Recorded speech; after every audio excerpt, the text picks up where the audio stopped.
seorang waliullah yang bernama Al-Imamul Fudail. Beliau ini berkata, ta'allamtu sabra min sabiyyin saghir.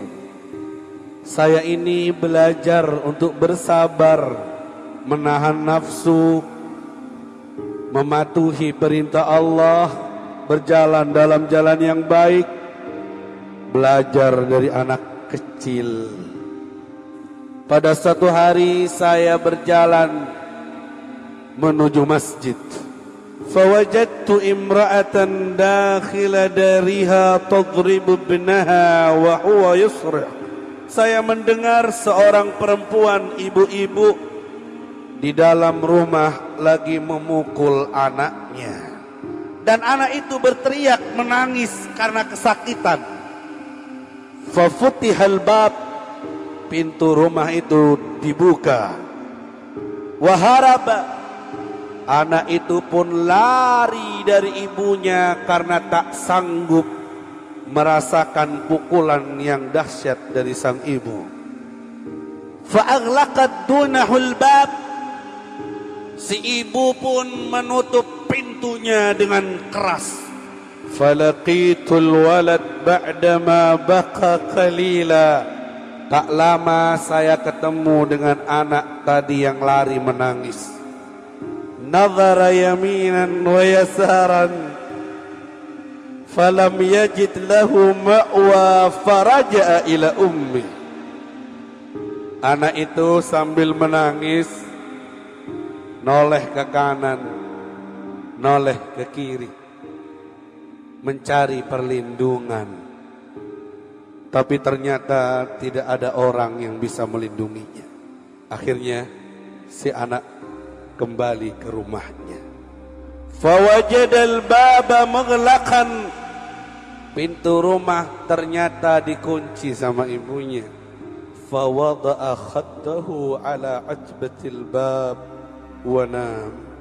Nunggu pintu dibuka, pipi si anak ditempelkan ke pintu rumah itu, sambil menangis, sambil berharap agar ibunya mau menerima anak itu lagi. Falamma kharajat ummuhu wa ra'athu ala tilkal hal, ketika si ibu membuka pintu dan keluar dari rumah, melihat anak satu-satunya yang tadinya dimarahi, ibu ini tak kuat. Lam tamtalik illa an ramat binafsiha alaih. Si ibu tak kuat melihat anaknya yang melas. Langsung badan si ibu ini ditempelkan ke badan si anak ini, dipeluk anak ini, wa tuqabbiluhu, dicium anak ini, wa taqulu, dan ibu itu berkata, wahai anakku, kenapa dan kemana kau pergi dariku? Siapa yang melindungimu selain aku? Bukankah aku sudah bilang, jangan melawanku, jangan melanggarku, wahai anak, wahai kasihku. Thumma dhammathu ila sadriha, kemudian anak itu dipeluk di dada sang ibu penuh dengan kasih sayang. Wa adkhalathu baitaha, dan anak itu digiring masuk ke rumahnya. Setelah melihat kejadian ini, Imam Fudail menangis sampai jenggot beliau basah semuanya. Dan Imam Fudail berkata, Subhanallah, Maha suci Allah. Sungguh bila seorang hamba bersabar menunggu di depan pintu Allah untuk bertaubat, maka senakal-nakalnya hamba itu, sebesar-besarnya dosa si hamba itu, kalau terus mengetuk pintu rumah Allah, kalau terus mengetuk pintu kemurahan dan kasih sayang Allah, maka pastinya satu saat pintu itu akan dibuka. Pintu itu akan dibuka untuk pendosa-pendosa yang bersabar, berdiri di depan pintu taubat Allah Subhanahu wa ta'ala. Inilah yang dilakukan at-taubah. Dari kampung ke kampung kita keliling, ingin ngajari agar mulazim, agar terus menerus kita ini tak bosan dan tak putus asa mengetuk pintu maaf Allah subhanahu wa ta'ala. Di rumah bisa Habib, sendiri bisa Habib, ya. Tapi ketika umat Nabi Muhammad dikumpulkan, yang ini bawa dosa besarnya, yang ini bawa dosa matanya, dosa lisannya, yang ini bawa dosa tangan, yang ini bawa dosa kemaluan, yang ini bawa dosa kaki, dan di antara mereka yang ini bawa qiyamul lailnya, yang ini bawa Qur'annya, yang ini bawa solawatnya, yang ini bawa sedekahnya, bercampur menjadi satu. Berkat yang saleh, maka yang toleh, yang nakal dan berdosa tenggelam dalam kebaikan semuanya. Man lazama qar'a bab rabbih, siapa yang terus menerus mengetuk pintu kemurahan Allah, kasih sayang Allah, futih, maka akan dibuka untuknya. Innallaha la yamillu hatta tamillu. Allah tidak bosan sampai kalian sendiri yang bosan untuk mengetuk pintunya.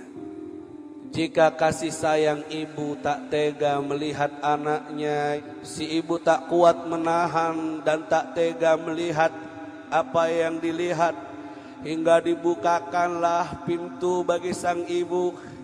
Walaupun si anak ini sudah melanggar dan menyakitkan hati sang ibu, ibu itu tetap menerima. Ini kasih sayangnya makhluk Bapak Ibu.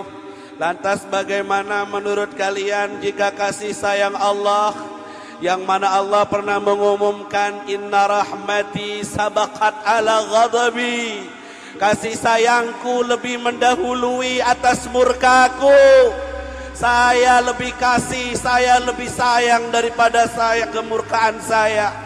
Kasih sayangku lebih mendahului daripada murkaku, kata Allah subhanahu wa ta'ala.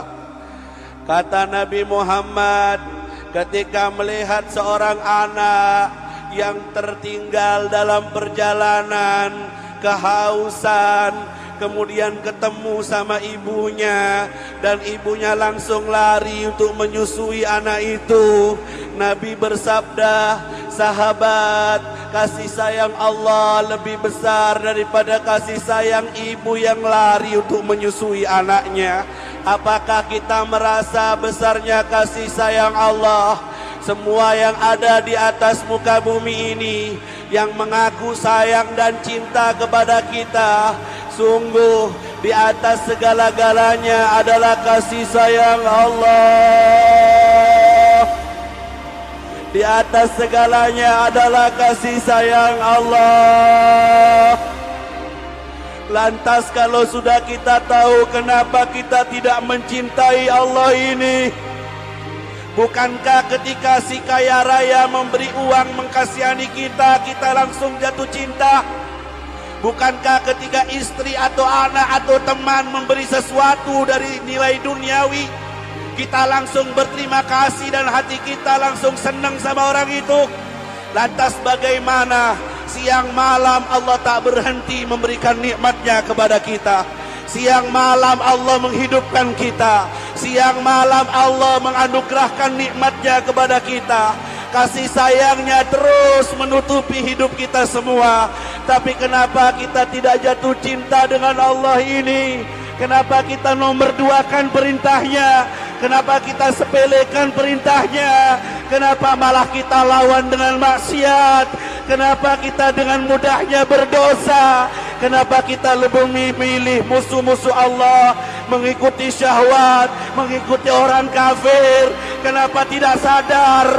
Kenapa tidak tahu diri? Kenapa tidak sadar? Kenapa tidak tahu diri? Innahu arhamur rahimin. Sungguh Allah lebih penyayang dari semua yang menyayangi kita di atas dunia ini. Hamba seperti apa kita ini yang kenikmatannya tak pernah berhenti sedetik pun? Demi Allah, jika satu detik saja rahmatnya, kasih sayangnya berhenti, hancur kita ini. Jika rahmatnya berhenti 1 detik saja, tak kuasa kita melanjutkan hidup di dunia dan akan binasa. Dialah Allah yang patut dan wajib kita kedepankan dari segalanya. Kesuksesan, kebahagiaan yang dicari-cari manusia akan Allah berikan kepada orang yang mematuhi dan mentaatinya.